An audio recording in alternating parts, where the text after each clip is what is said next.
Hello guys and welcome to another tutorial, and today I'm going to show you how to get your pages side by side in Adobe InDesign. So the first thing that I will need you to do now is to open your Adobe InDesign software and follow these simple steps. Here in this example, the first thing that I will do is to go to the page panel.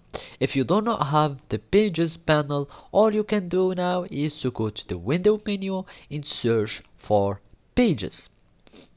If you click on pages, you will have your panel that will be created and added here in the working space. So now, as you can see, I'm seeing all the pages that are contained in my document. If you have like a regular document or just a common one that you have just created the default one, if you just add in pages, you will have each couple pages will be created as a spread.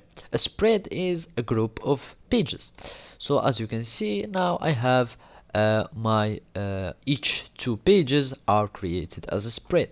If you want to have like more pages that are will be side by side, you will need to change the document settings. To do so, either you are going here and search for document settings or options, or you can just go here in the file and search for document setup.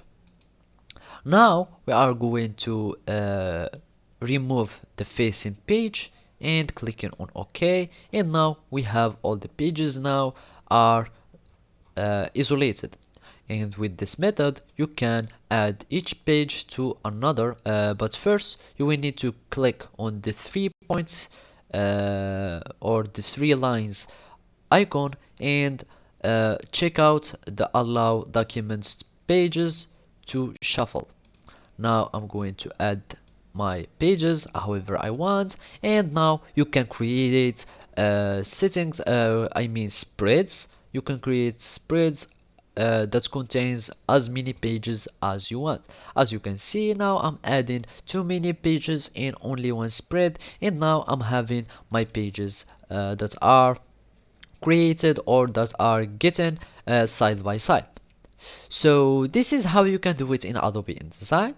Thank you for watching and see you next time.